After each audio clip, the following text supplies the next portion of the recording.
Hi, I'm Gene Simmons, and you're not. And you're tuned into Rock TV. But you knew that. RockCellar TV, RockCellar TV, RockCellar TV,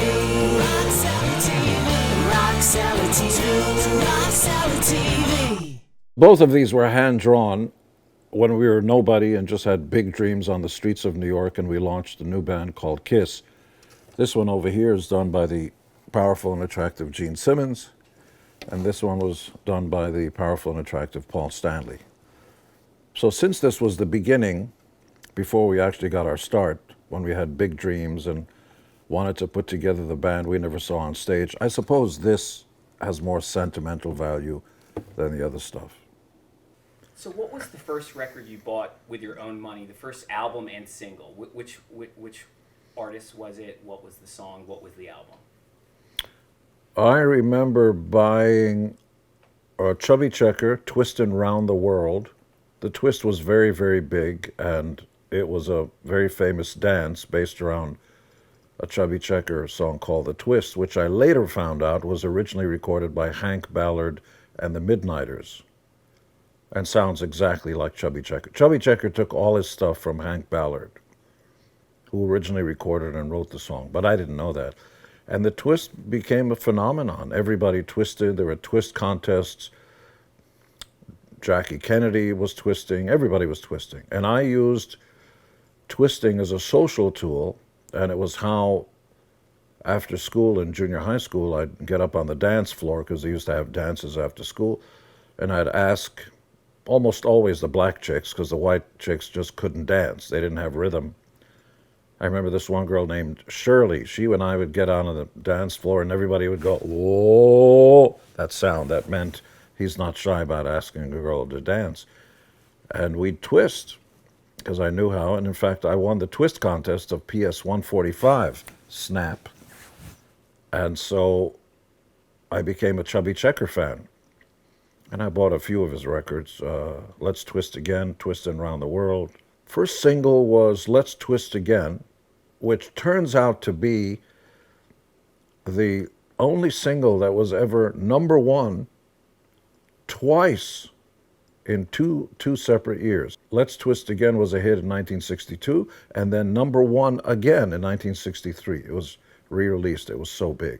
In fact, Chubby Checker had an afternoon show on WOR and TV, twist lessons, 15 minutes long. He'd teach you every single day how to twist for 15 minutes.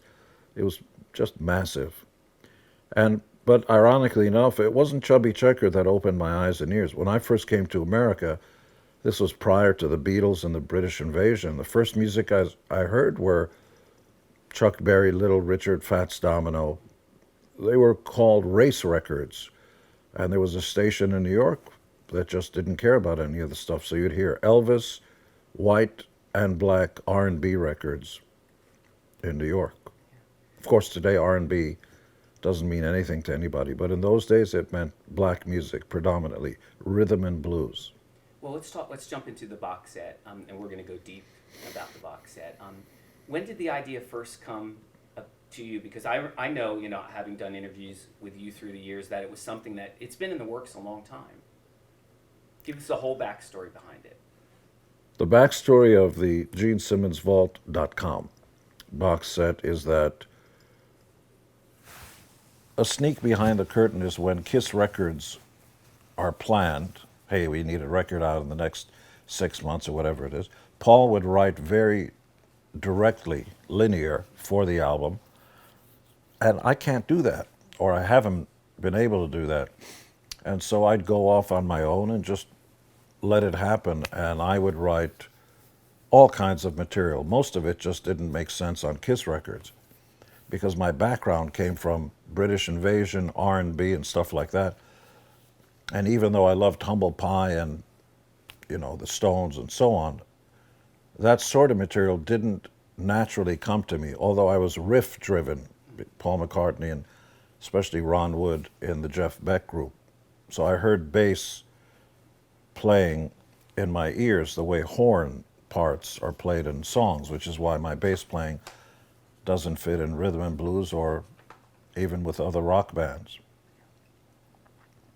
And so, before I meander too long, so a new Kiss record would be ready to go, and Paul would bring in his 5 or 6 songs, and I'd bring in 20 to 25 songs, knowing full well that the majority of those tunes had no business being on Kiss records. So I wouldn't know what to do with those songs, and so I put them up in the vaults and collected them through the years, and there were many of them, hundreds of songs. And then I thought, well, why don't I put out a box set of the unreleased songs, the Gene Simmons songs that never made it onto Kiss records? Because I tried to do a little bit of that on my 1978 solo album. They were Beatlesque kinds of songs, some are keyboard-based. I even did a cover of Pinocchio's When You Wish Upon a Star, which everybody thought, well, Gene's finally on crack. But for me, music is music. And it's interesting when you talk to Ozzy and other people, they'll mention ABBA or the Beatles or stuff that doesn't seem to be part of their DNA. And so I started to get serious about doing the vault almost 10 years ago, 9+ years ago. And the more I thought about it, the bigger it got. Putting out 15 or 20 unreleased songs just kept getting bigger and bigger. Okay, I'll do 40. Okay, I'll do 50, because I have hundreds of songs. And then I thought, well, why not do a retrospective going all the way back to 1966, the very first song I ever recorded. And by that time, record companies were in a mess. Fans were used to downloading and file sharing and paying nothing. And so initially I wanted to put out the box set by myself and just make it available to the fans direct. And then I met some like-minded crazy people, the Rhino Records folks, who were willing to do it my way, which is no record stores, no nothing, put out the largest box set of all time, and literally devote 12 months of the year to flying around the world and hand-delivering the vaults to the fans. And I don't know how to tell you this, but when I was a kid, Elvis never knocked on my front door and said, "Hey, Gene, open up, it's Elvis. Check out my new album." But that's what I'm going to do. So was that when you were first envisioning this box set, the business model? Were you thinking about this business model back then, or was this something that evolved with how things have changed at the paradigm of the music industry? The business model is a combination of things. The more one is creative and the other one is pragmatic. If things would have remained the same, I would have gotten a record company to take on all the risk and everything and just put it out so you could go to record stores, Walmarts, and everywhere else and just buy it off the shelf. But it would have to come down in size because it has to fit next to the others. It's like a widget. They have to fit. Albums look like this, and a CD looked like that. Everything had to fit a mold. And this box set clearly wasn't going to fit in any shape that had gone before. So, right time, right place, right thing, as record companies became less and less relevant, and I don't mean that to be critical, it just became a matter of fact, and as the internet became more and more volatile, and more songs and artists were having their stuff stolen, I started thinking about direct to the fans. I'd rather sell 100 Rolls Royces than 100 Volkswagens. It actually makes more financial sense, but it also gives you a chance to spend time with the fans and concentrate on the quality. Less is more. And that's where the idea of the GeneSimmonsVault.com box set started. Now, the reality is I'm going to be working my tail off for a year, which I never envisioned. But you know what? It's probably time to meet the fans who made my life possible and look into their eyes and meet their kids and, see the dream full cycle come true. And there's several experiences that people can partake in. You want to talk about those? We originally had 2 other experiences you could have. You could buy the vault at $2,000, but I would fly around the world, pay for flights, hotels, insurance, security. That would be my cost. In many cases, I'd be losing my ass on the deal because a plane trip costs a lot of money. But that's okay. I don't mind doing that, and I need to do it for myself. By the time people see this or figure this out, the second experience is gone. We had a producer experience, which means before the box set came out, and I hasten to refer to it as a box set because it just doesn't look, feel, walk, or talk like a box set, but let's call it that for now. You were able to become an executive producer on the box set for $25,000. You come into the studio with me, it's one-on-one, and you tell me what's wrong with the song order, if it goes too long or if it should be edited and stuff like that. So we had some folks who came into Electric Lady and some other places, and they spent time with them, and they came into the studio and told me exactly, I don't like this, I don't like that. We took notes and adjusted. We really did. Just like Spielberg has focus groups on his movies who tell them, I don't like that ending, you should have the alien wind up with the girl instead of the other way around. For example, what were some of the commonalities that people were saying about the box that you were able to take to heart and adjust? One of the great ideas was, how come you're not starting off the entire box set with Are You Ready? I went, yeah.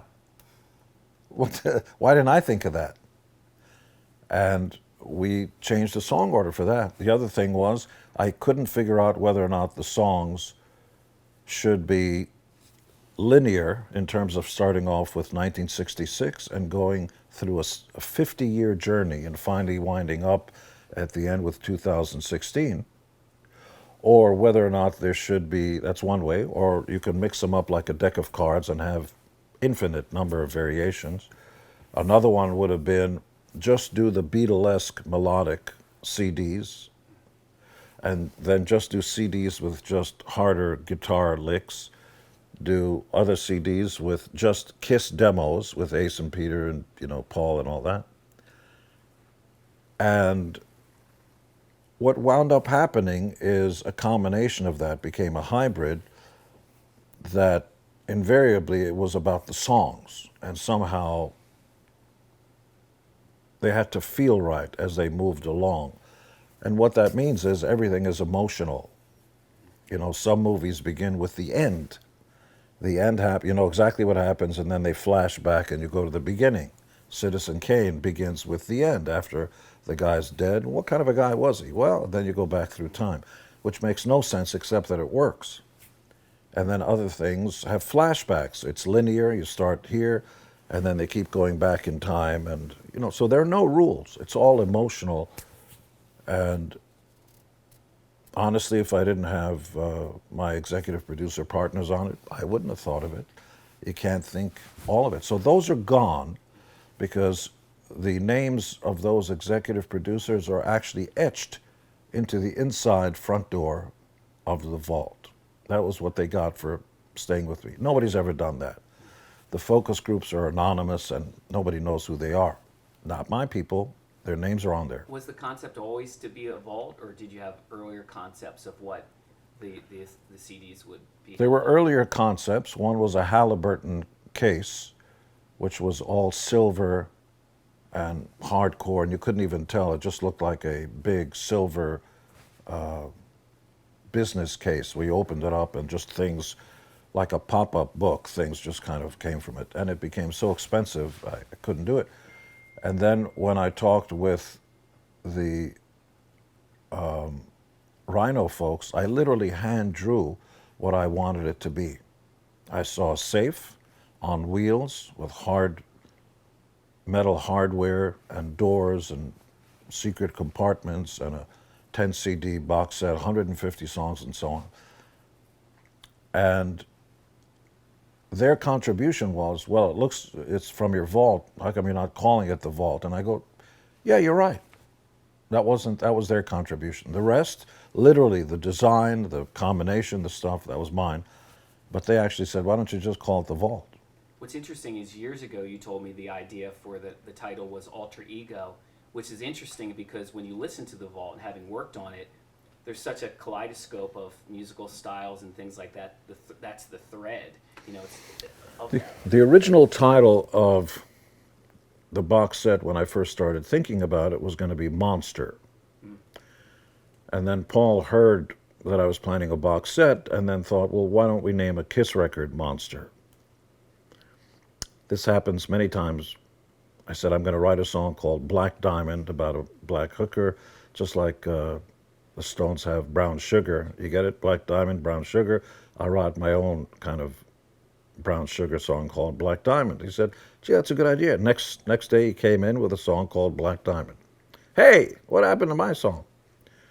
And so Same thing with Christine 16, right? Christine 16 and Onward and Onward. And so Monster became a Kiss album title. And then I started thinking, well, why did I call it Alter Ego, which is what superheroes have? You know, you see them with the cape and all that, but they have a secret identity, which is what the box set is about.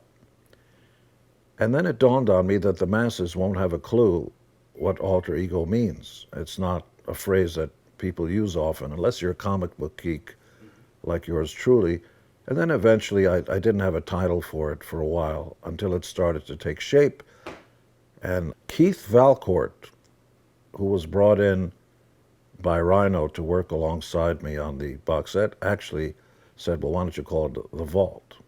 Very nice. Well, you know, listening to the box and having worked on it, there's so much that goes beyond the sphere of Kiss, and that's what I really like about it, the eclecticism. So I wanted to talk to you a little bit about that. Was this a way to showcase to the world, because this is your legacy, that there's a much wider palette for what you can do? Was that in the back of your mind as well, to show off the other things you can do? I didn't think about what it all meant, or do I have my mother's hips, or any of the other stuff that people tend to think about. I just wanted to share the stuff with the world because they're hidden. Whenever you meet anybody and you shake their hand and you go, hey, nice to see you, you get an impression, but you don't really have a clue who they are. You don't know what they're like. And we're all like that. We just get a glimpse of somebody and you get that surface thing. You don't know what's underneath that. So on the surface, perhaps they think of me as sharp-tongued, you know, the guy that says anything and doesn't give a fuck who thinks what about him. Mostly that's true. And people that don't know me at all think of drugs and alcohol and stuff, which is untrue. That part of it is just not appealing to me, and I've never played in that ballpark. Not because I have a judgment call on anybody else, although I refuse to surround myself with losers. Anybody that hurts themselves or their family or everybody else, they're not going to be around me. But I think everybody should do whatever they want to do with their lives. It's your choice. For me, straight and narrow. Work hard, be straight, clear mind, clear body, and then we all die anyway. So at the end, maybe it doesn't matter. But those are my choices. And, you know, my background and the history, they may think, oh, the chicks and stuff like that. Yeah, there's been that and lots of it.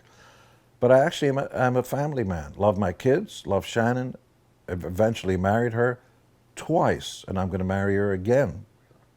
Oh yeah, she's building a house up in Canada. As soon as that's done, I'm going to marry her again in her house. Yes, she gets to keep that, and I have to ask her permission to get up there.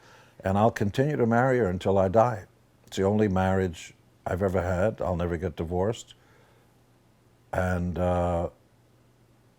so people don't really know me, and that's okay too. I mean, I have no complaints really. But the reason for the box set is I had to bring it out of the shadows. Otherwise, this stuff is going to die. It's like throwing a party and you're the only one there. How sad is that?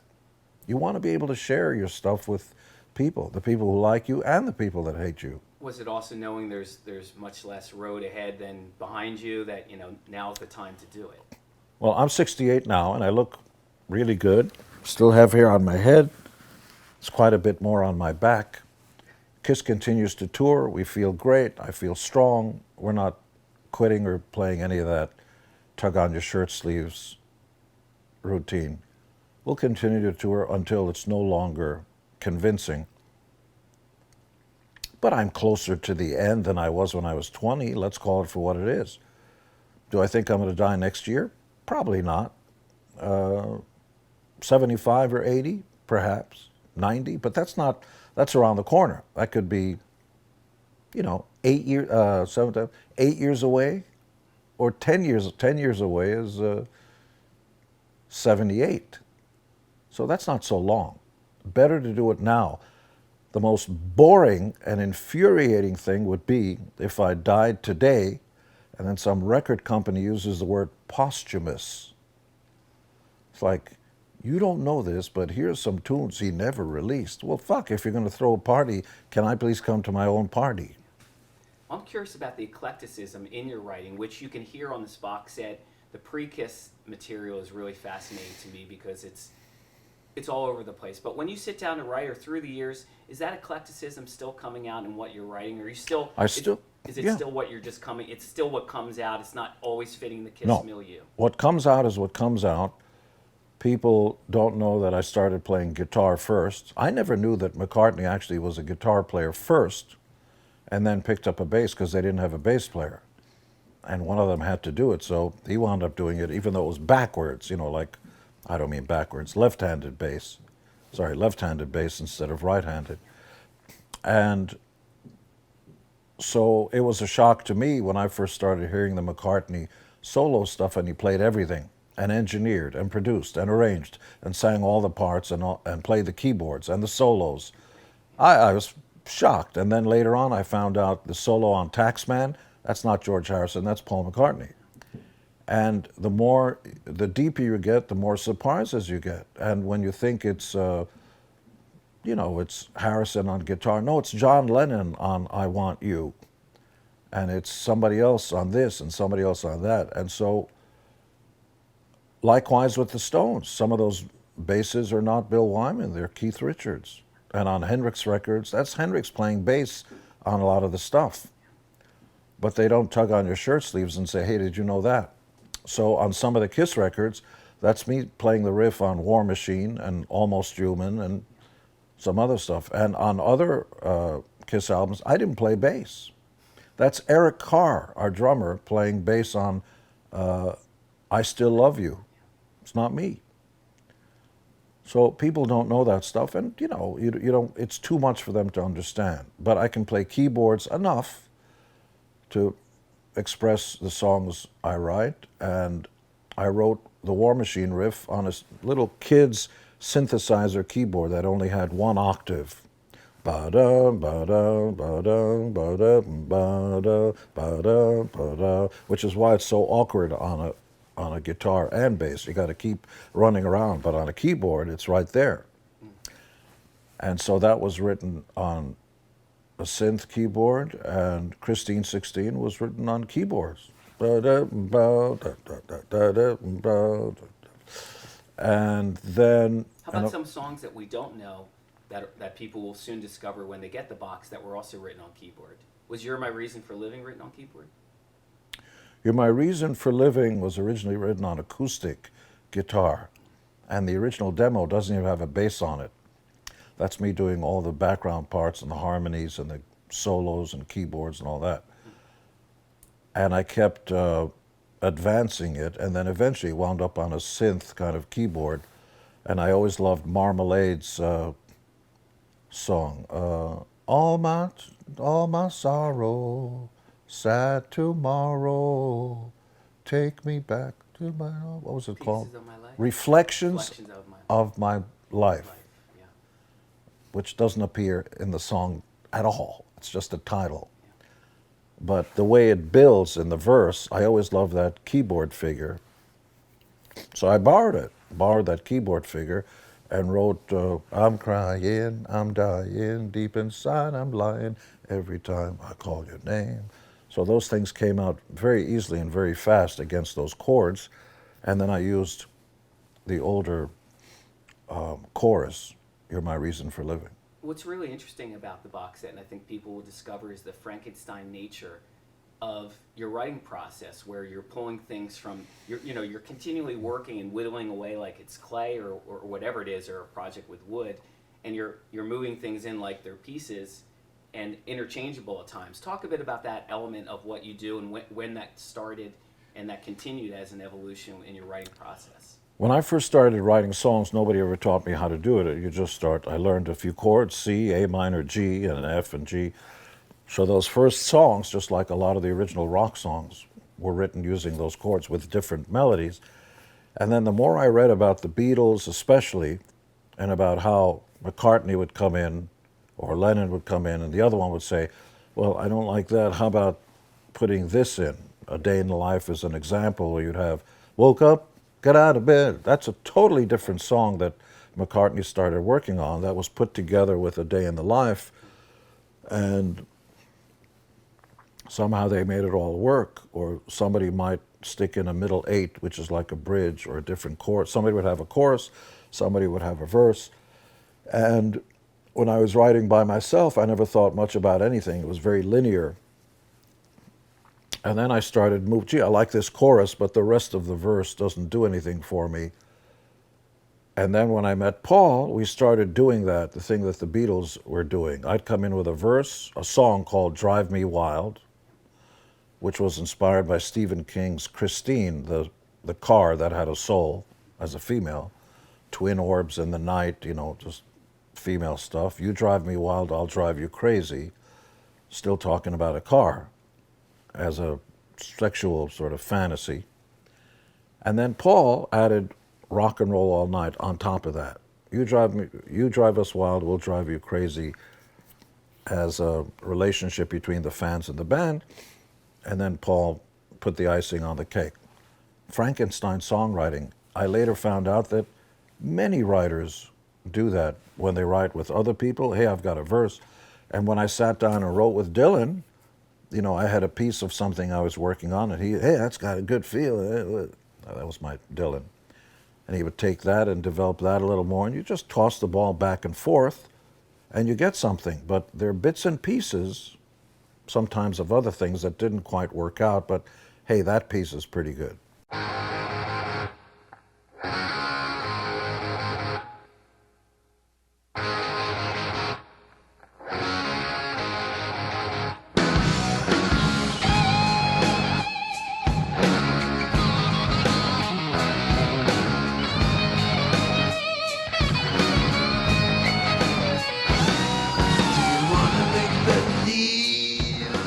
There's 150 songs on the box. 167. Yeah, possibly even more than 150. There But might possibly be quite a bit more than 150, but you never know until you get yours. what was the determination in terms of what you were going to include, what you weren't going to include? I mean, there's great early material, Stanley the Parrot, Daily Planet, so many other songs that didn't make it. What was that determination on what made it, and what are you holding back for a second box set? There may be a second box set.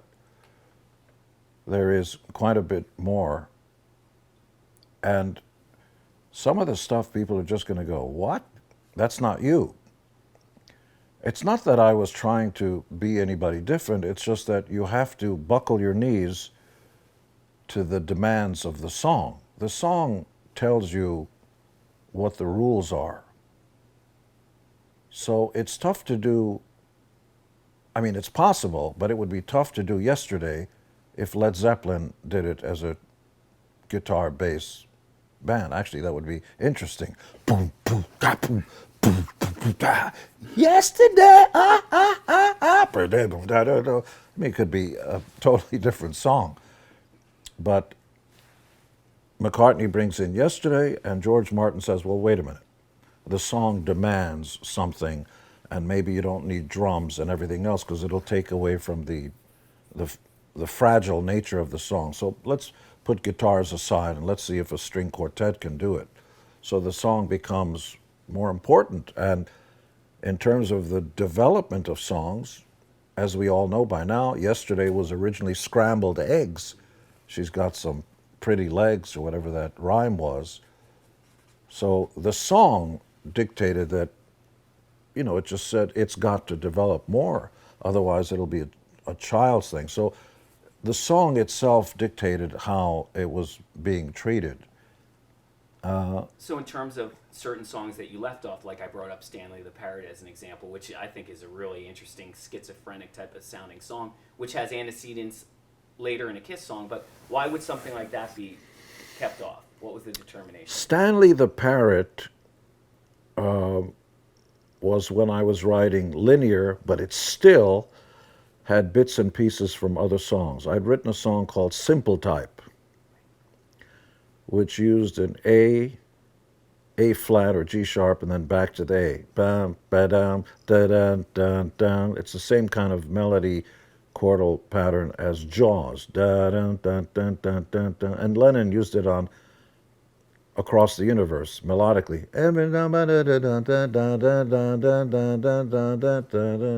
That half-step thing, which is, feels like a scratch. A niche you want to scratch.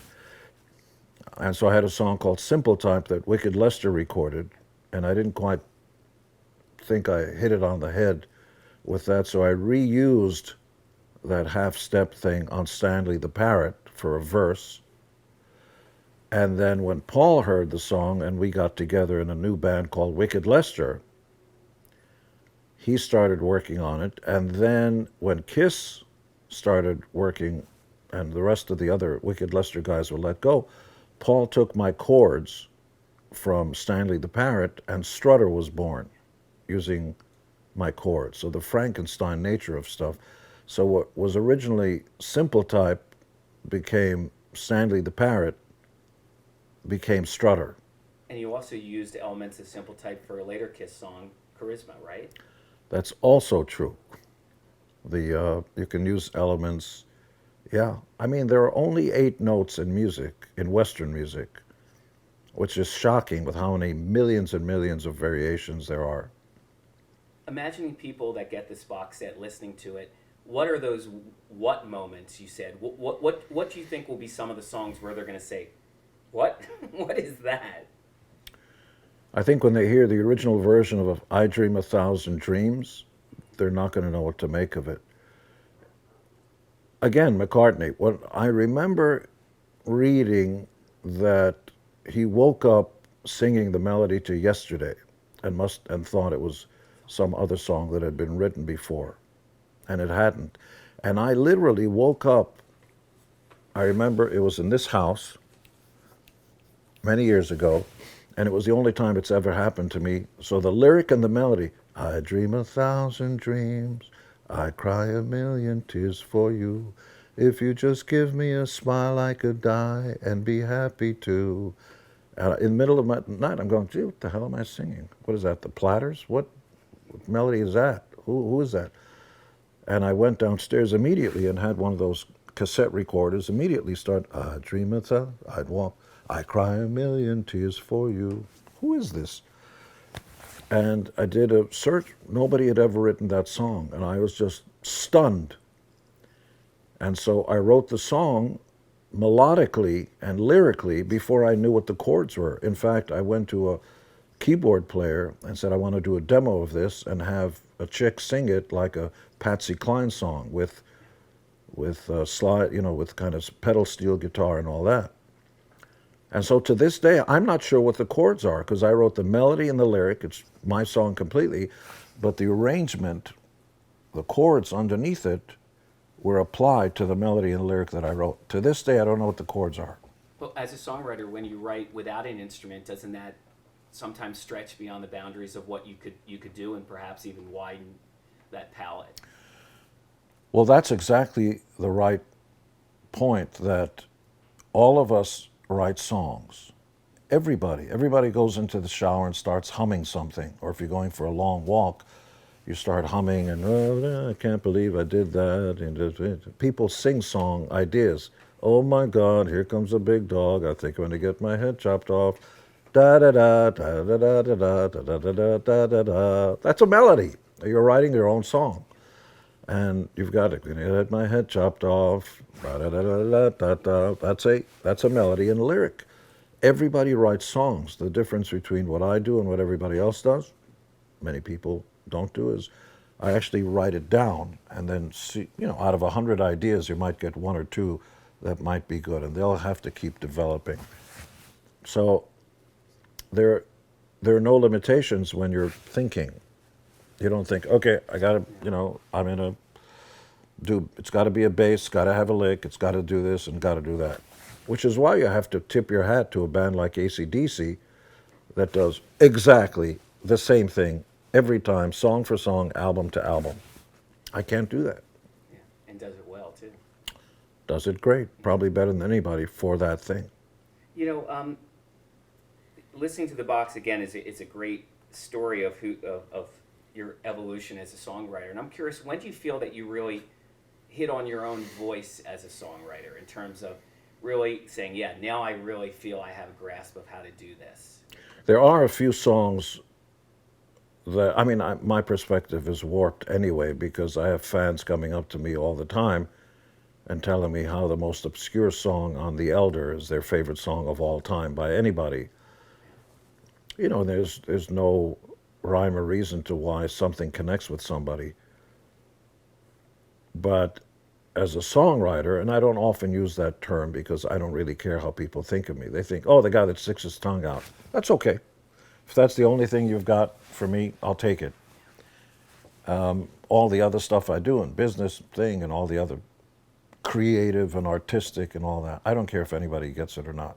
I'm happy. I get the kiss thing, the sticking the tongue out gives me the opportunity to do anything and everything. And I do. But, I mean, it's going to keep coming back to, this is purging. This is like sitting in a confessional and the grand, Father Confessor, is there saying, tell me those secrets that you haven't told anybody else. This is like, you got to get it out of your system, otherwise nobody will ever do it. And you go to your grave with all this, gee, I'm so sorry, my kids and my grandkids and family and friends and enemies and everybody else couldn't hear this stuff. Because I still hold close to my heart that one of the first reviews from a guy in Portland, Oregon for the Oregonian newspaper who said, I hope these guys are saving their money because they're going to need it. These knuckleheads, these clowns are never going to amount to anything. He's dead, by the way. I checked. Did you really? Oh, yeah. There's some happiness. He's mulch. But I don't hold any grudges. You can't. Living well is the best revenge. Once you get to the top of Mount Olympus, who cares how many people said, there's not a chance in the world you're going to reach the heights.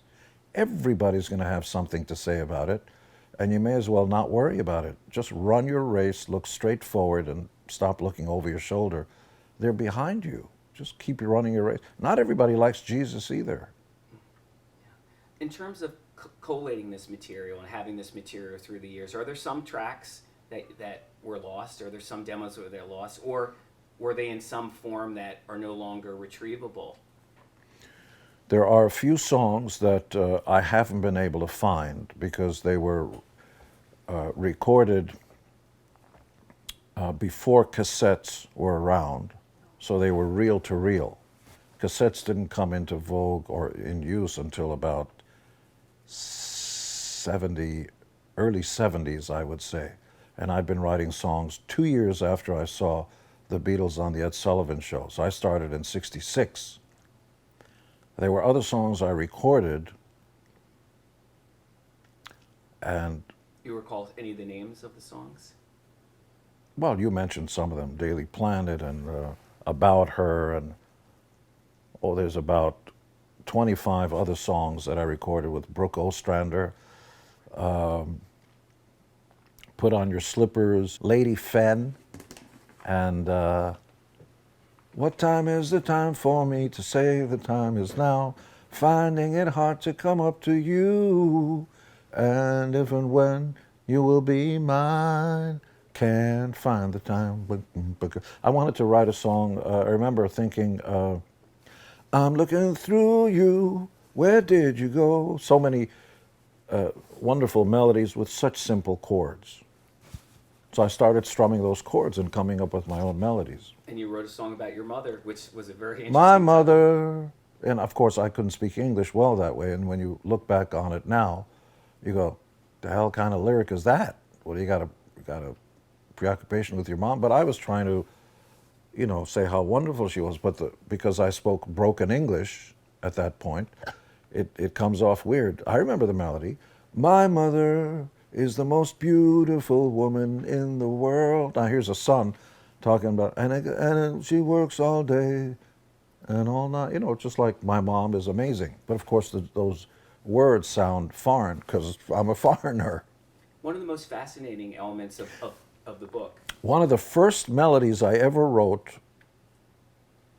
I could only play a C chord, so I got started humming a C chord, and I didn't know anything about lyrics, so I started humming a melody. Da da da, da da da da, ba da da da, da da, which was kind of Middle Easterny, and that became the riff of a song called "Seduction of the Innocent" that many years later Kiss recorded for Carnival of Souls. But I was maybe 13 years old when I came up with that. When we first started to do the book and started thinking about it, you know, another biography of Gene Simmons the world doesn't need, and another biography of Kiss maybe the world doesn't need, because there have been lots of books about that. And it seemed to make sense to talk about, and this was Ken Sharp, I think, who came up with the idea. Why don't we talk about the songs, where you were, what you were thinking, how did it come? So a very specific 50,000 word big book about the songs themselves. Where were you? What were you thinking? How did it come into being? And so the book specifically connects to the vault. And the photos, a lot of them have a lot to do with where I was, who I was with. I've read it a few times. Yeah, I found it a fascinating process because most people, you have talked about this stuff before, but most people don't hear you talk in depth about this type of stuff. And that's one of the things I think people that do order the vault will be most impressed with, besides the music, is you really gave your heart to this. And I thought I knew a lot about things, and there were a lot of things I learned. So let me hand you this book, and you could show off this book. Well, first of all, How we doing? it weighs a lot, and inside are going to be 11 CDs, not 10. That's what we hear. So it's going to get even much heavier. And inside are the stories, where I was, who I was with, and, literally the CDs, the photos, studio talk, and the stories. My mom.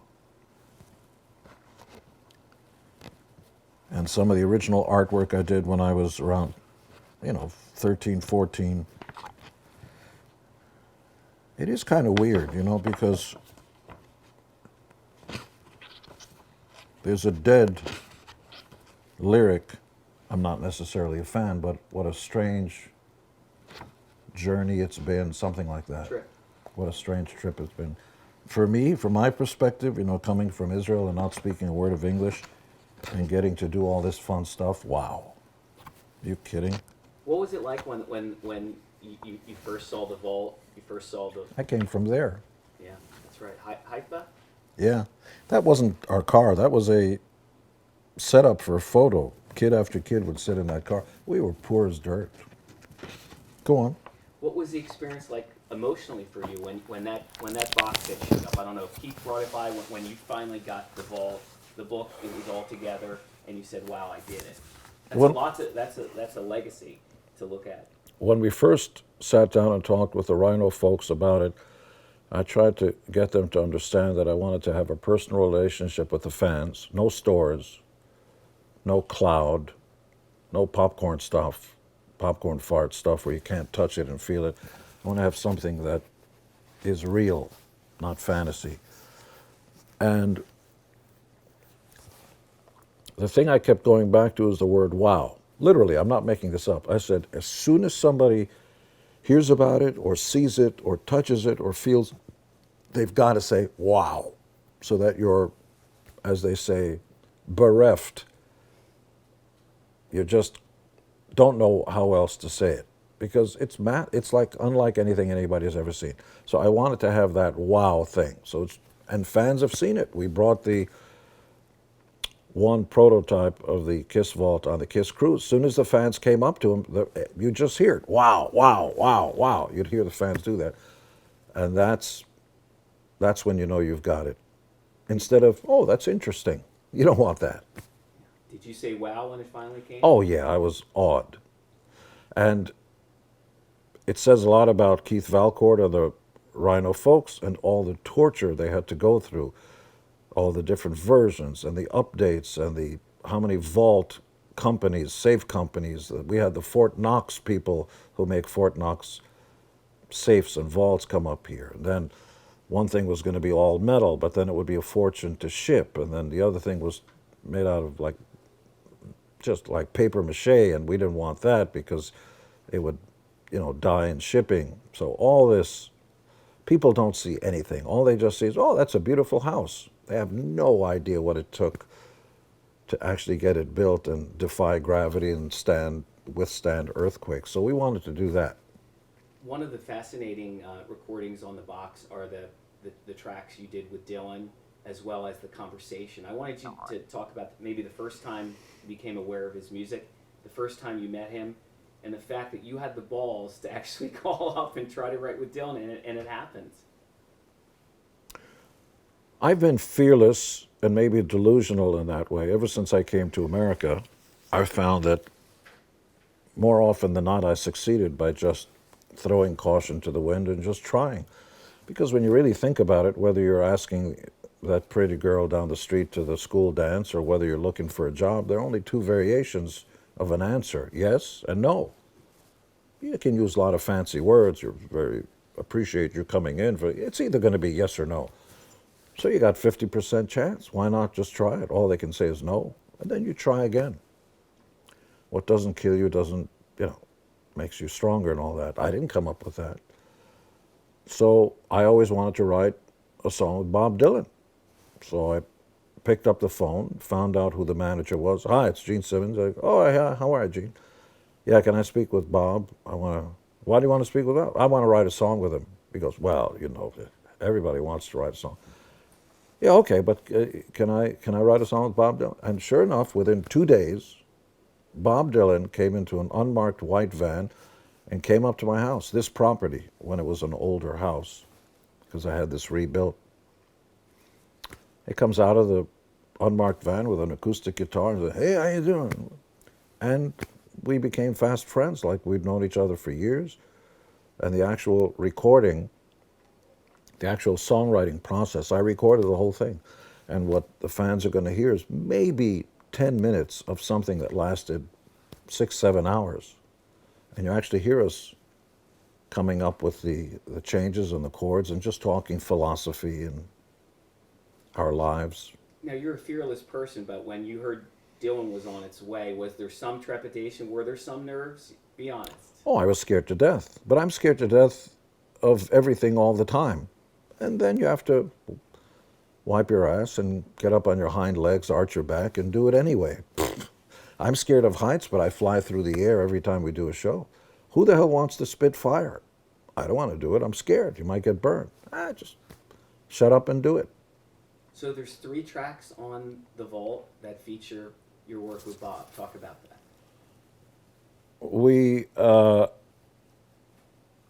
Bob came up with some chords that I liked a lot. And I started humming a melody. And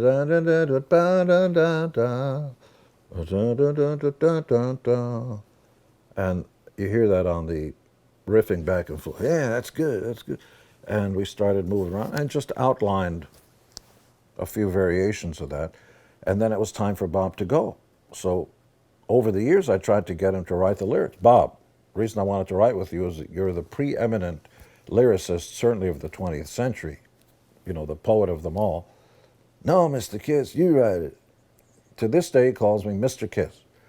So we'd see each other on tour, and we were in Australia, and he was there. And Bob, finish the goddamn song. Write the lyric. No, Mr. Kiss, you write it. So eventually, I just sat down and wrote the lyric, and then found variations of that, which became 2 other songs. Different.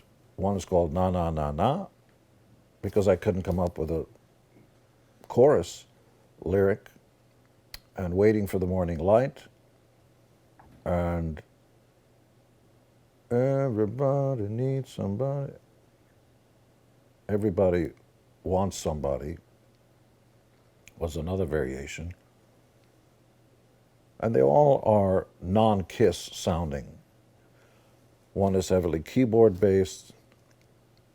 Another one sounds perhaps like the Eagles. So the songs determine the vibe. Yeah. Well, But I hear back. I hear back. He loves at least Waiting for the Morning Light, which came out one version of it. on your Asshole solo album. The demos that you did with Eddie and Alex Van Halen for many, many years, that was among the holy grails for fans to hear. And finally, if they pick up the vault, they're going to hear all three demos you did with Alex and Eddie. Christine 16, Got Love for Sale, and Tunnel of Love. What's the backstory behind that, and how soon did you get them involved after you had produced their demo? I couldn't get, whether you call it discovered or signed to my production company, take your pick. The original Van Halen was signed to Man of a Thousand Faces, my company. I flew him to New York, produced a 24-track demo that included 15 songs that became their first and part of their second record. And that bell just means it's time to change my colostomy bag. And I couldn't get any of the Kiss guys or the management at that point to see the wonder that was Van Halen. And I said, this is going to be the next big band in America. Let's take them out on tour and they can open for us and, boom, launch. Nobody heard it. Not the record company, nothing. So I did the ethical thing. I told the Van Halen guys, I'm going to tear up your contract. You're free. You don't owe me a dime. It was an interesting experiment. Kiss is going out on the Love Gun tour. And at the end of that tour, if I have time, I'm going to try other record companies and other, because I want to get you set up. And I didn't want to hold them up while we were off on tour because I wouldn't have the time.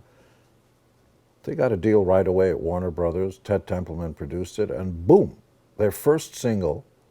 And I said they needed a single to do it, and I didn't think any of the tunes were a single in those days, or radio airplay.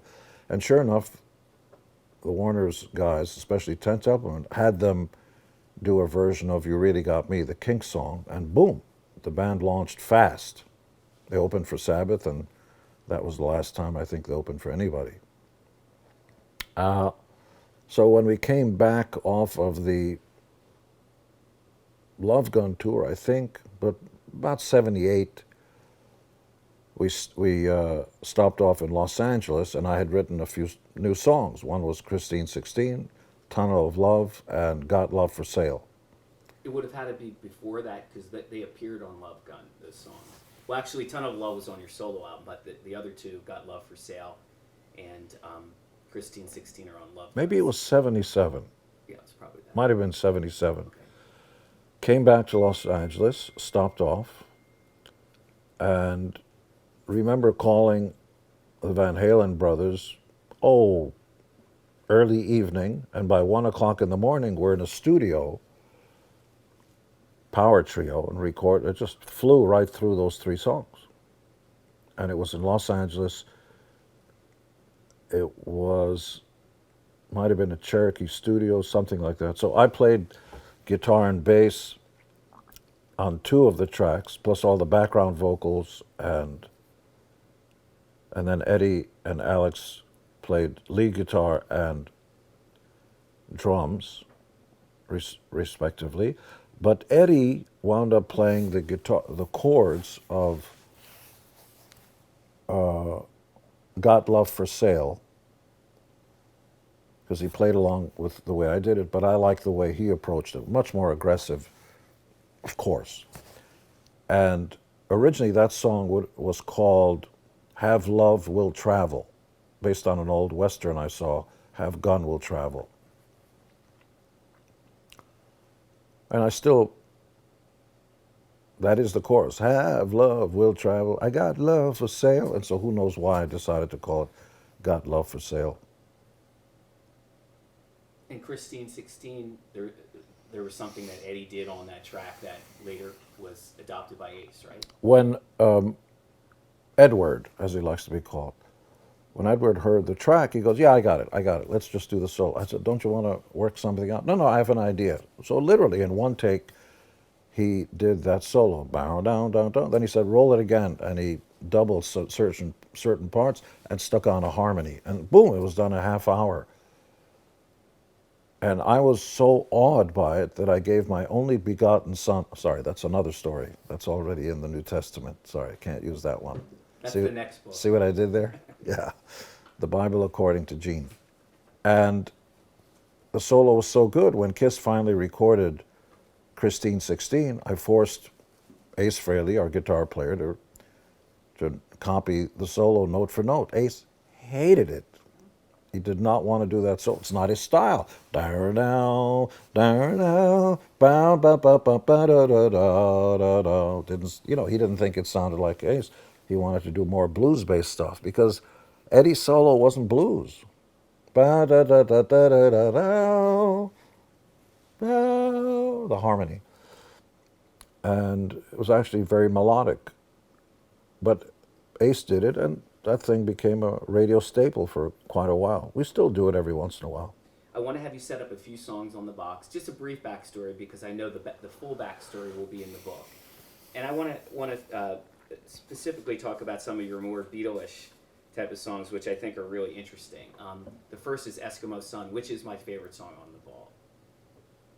Wow. Keith Valcourt's too. Eskimo Sun started with an idea. I'd heard lyrics, "I'm going to love you all night long," kind of a night, the old doo-wop songs. And of course the blues songs also had that. And I had read, because I read all the time, that in certain parts of Alaska and in snow way up north, nights were 6 months long. And I thought, gee, that's interesting. 6 months, love is here, loving you. An Eskimo Sun would come out only 6 months out of the year, which I thought was a bizarre thing. But I liked the sound of Eskimo Sun. And so I sat down and started using Harrison-esque kinds of picking and chording, which isn't taken from any particular Beatles song, not one I could name. But when you hear it, you hear that thing. And the bass and the vocal, the melody came really fast and is sort of McCartney-esque in it. Ba-da-da-da, da-da-da-da. Sounds McCartney-esque, kind of, maybe from his first solo record, which came out around the same time. So I wrote that in 1968, and I had met a keyboard player who was a music teacher in New Jersey, whose name was Brooke Ostrander. I don't know how I got in the band with him, but he and I first started doing demos of my songs, and we recorded in his living room on a 2-track reel-to-reel. And in those days, there was 4-track had just stopped to be used, and the 16-track, the 8-track came in, and then the 16-track. But in 1968, you got to remember, Zeppelin, Hendrix, Stones, the Beatles had just recorded Sgt. Pepper the year before. I mean, it was early on. And Derek and the Dominoes was coming out around that time. So there was so much rich music. And so Brooke Ostrander and I did about 15 of my tunes, and I went around trying to shop it. One of them was Eskimo Sun. Put On Your Slippers was on there. Going Blind was on that tape, which is actually, the original title was Little Lady, about a guy who falls in love with a mermaid, pretty much. Little lady from the land beneath the sea, you're so young and so much different than I. And then we decided, I didn't get a deal on my own. It was going to be a solo deal. So Ostrander and I decided to put a band together, which became Wicked Lester. And Paul Stanley was in it, and my school chum, Stephen Carnell, who I wrote Going Blind and She with, became lead guitar player. And eventually Kiss came out of that. Mr. Make Believe is a song, one of my favorites, and that's a song that literally sounded like it could be pulled from Rubber Soul. A beautiful song. And was that autobiographical? Because if you really listen to the lyrics, perhaps you could take it that way. Mr. Make Believe, when I first came to America, I had language difficulties, and so I didn't have a lot of friends. I still don't, really. I know a lot of people, but very few are friends. I don't hang out, I don't chat. It's just not who I am. And Mr. Make Believe was written on tour, 76, and we were in Detroit, and we had a day off, and I went to this little 4-track studio in the ghetto, way in the bad section of town. And there was hardly any recording equipment. There was a keyboard there, a bad one, and electric little amplifiers and stuff. And Mr. Make Believe had to do with me when I was trying to become Americanized. I spent a lot of time on my own just watching TV and daydreaming. And little kids, I was 8.5, 9 years old, little kids have imaginary friends. Mr. Make Believe, Mr. Make Believe. There's an interesting demo on the Vault, Rockin' in the USA, that Kiss later recorded for the side 4 of Alive 2. That's another one. If you said, what song from my catalog do I never perform live, that would be one I would say that the fans would love, because it touches on so many different countries. But what's the backstory behind writing a song like that? I remember hearing the Beach Boys talking about girls all over the world, and they didn't mention the girls, but wish they could all be, like California girls. And Dancing in the Street was about all the different cities in America. And they actually start to mention other places people around the world are dancing in the streets. And I always thought, gee, why not write a song? By that point, Kiss had started touring around the world, and it was, semi-autobiographical, but light in nature. German Land was really neat, and you can fill in all the blanks, but there's no place like the USA. Coming from a legal immigrant, by the way. I say the word legal because there's a difference.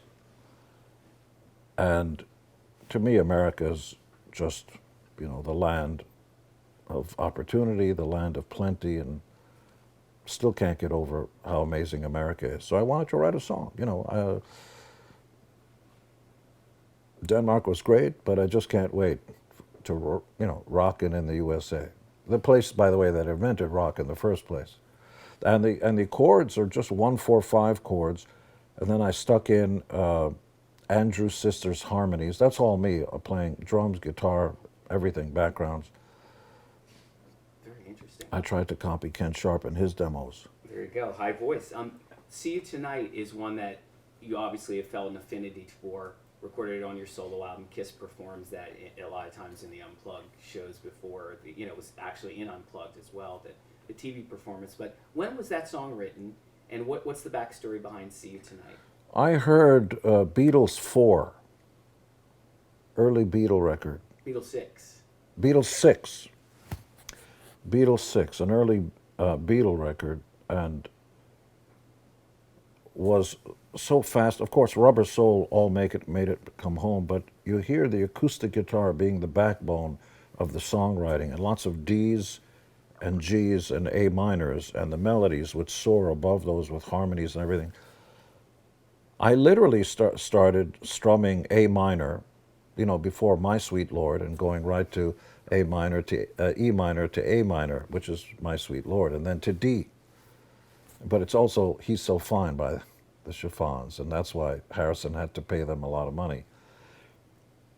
And the melody and the lyric came linear. I didn't try to figure out what it all meant. So today, even today, I'll see you get it tonight, and if I can't, I'll cry and cry.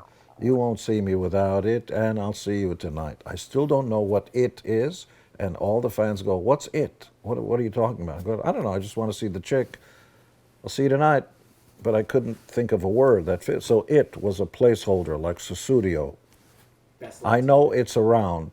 I don't have any doubts about that fact. I'll see you get it tonight. What's it? I don't know. It Yes. just fit. Best left to the imagination sometimes. How about Always Near You, which is a haunting song? Do you remember of that? Yeah, I And remember. that's on the vault again. Always Near You came from, the idea came from a movie I saw as a kid called The Ghost and Mrs. Muir.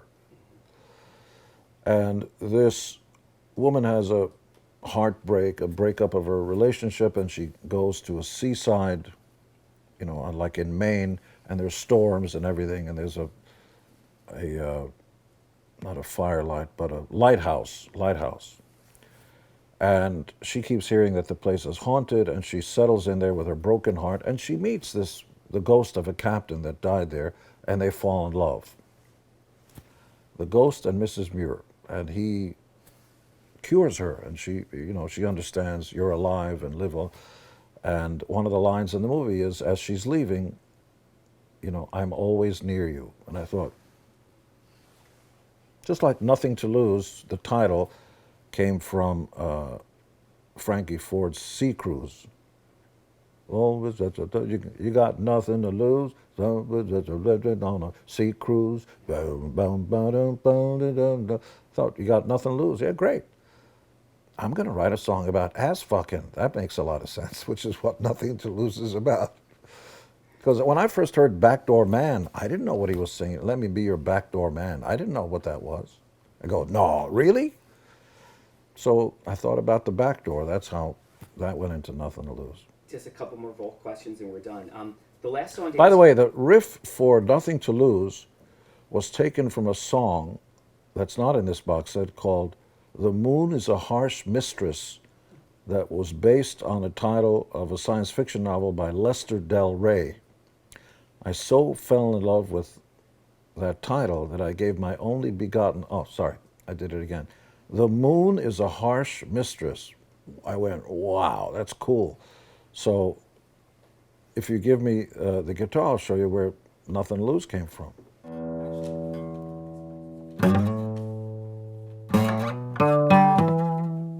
So the original Moon is a Harsh Mistress is, that's it.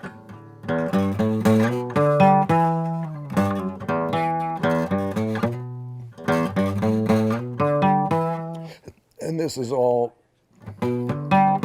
that's all, everything is used again and again. That's Mississippi Queen, which is also,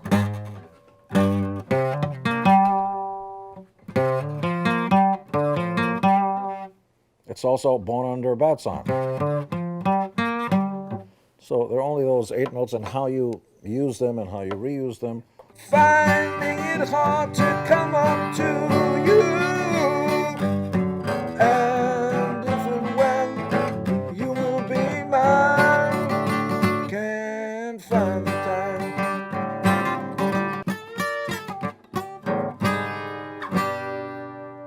Good ending. Good ending? Yesterday was hard to live. Today's the day you're going to hear the way you'll always say, put on your nightgown, drag away the tears. Which is all Beatles, right? That's a really cool chord to go to. Which is really E flat major with like a ninth.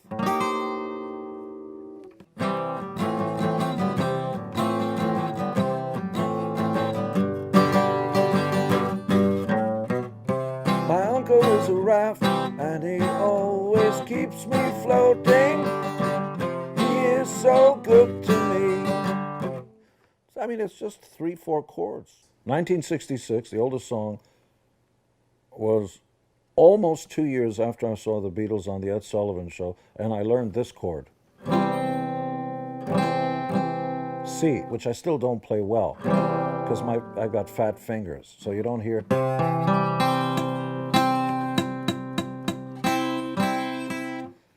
A minor, I play well.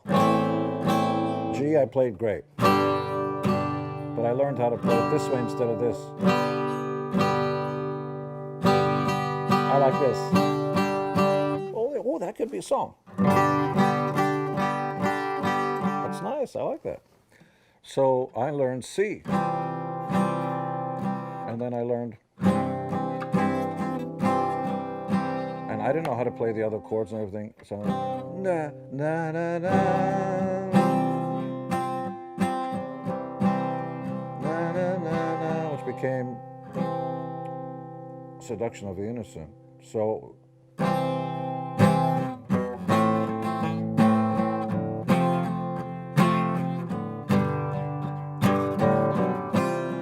woo,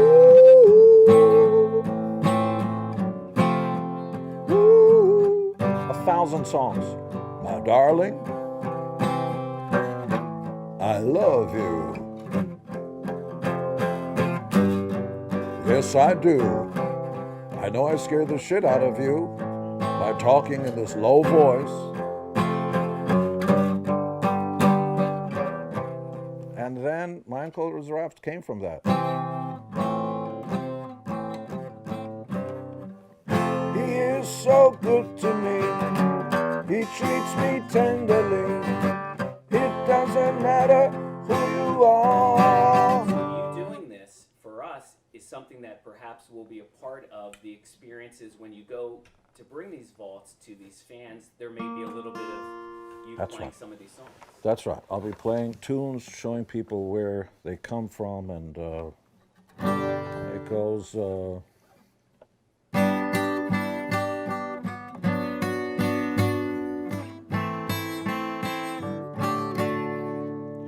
She's the one I adore.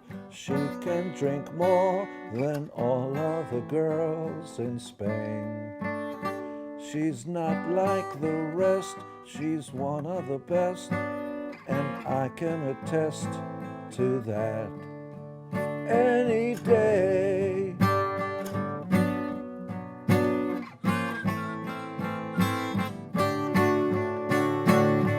She can drink wine, her manners are fine, the others all try in vain to copy her style, and once in a while they'll come up to my Lorraine, my Lorraine,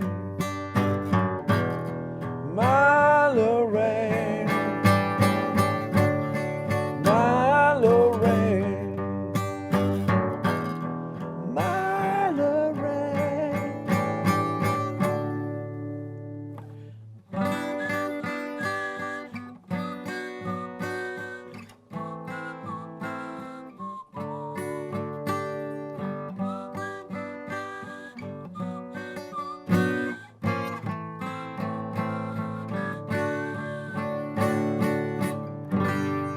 That has a little bit of, it's very nice, a little bit of the If I Fell type of vibe, Beatles, If Fell. I give my heart, yep. Don't have any doubts about that fact. See you get it tonight.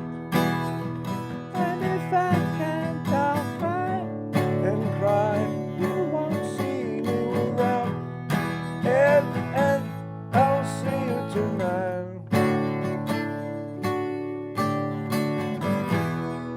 Not used to singing A440. Ah! It's way up there.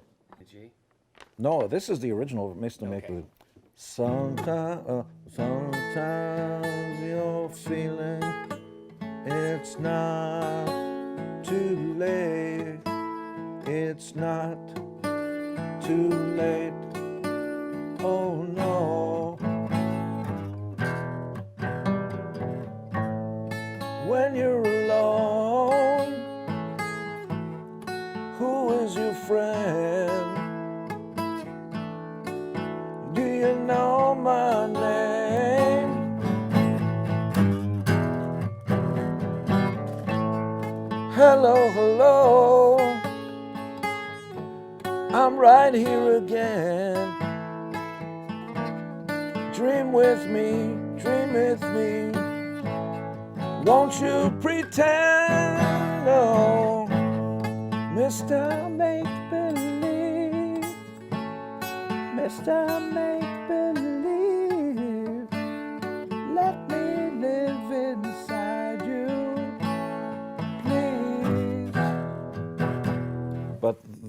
one that I recorded was a version of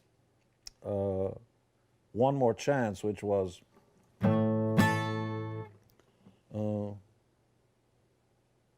fuck, when you've written a few hundred songs, I can't. The verse is in it's G to the B minor. It's beautiful.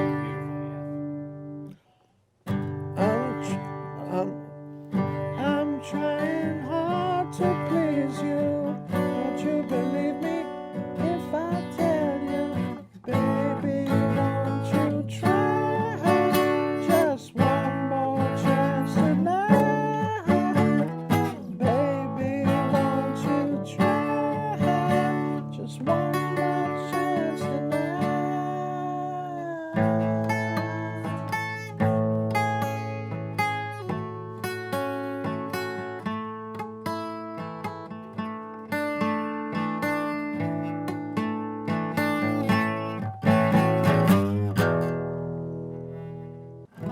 Horse flies, shoe flies, and even pizza pies. Do do do do.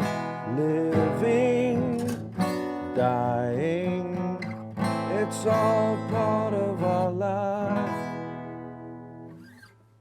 Boy, that's really old. That's like, What's that called, Gene? what did I call that? Mommy, please tell me a story. Oh, fly. It's all part of our lives. It's all part of our life. And it went, la, you know that thing. But what the Beatles did, my God. Even this. I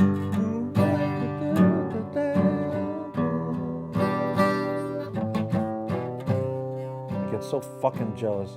Well, I watched a movie called Amadeus. It was about Salieri, the king's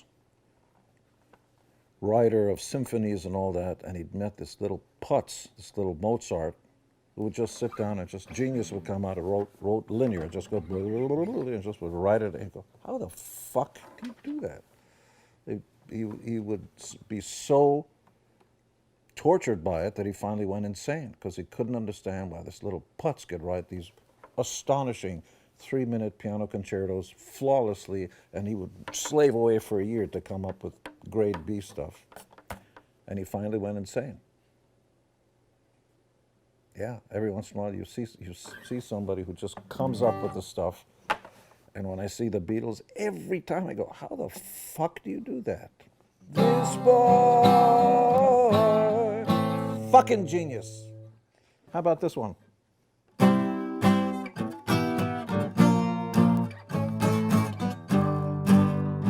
Watch this. What the fuck? In rock bands, you're not supposed to hear this. It's Only Love.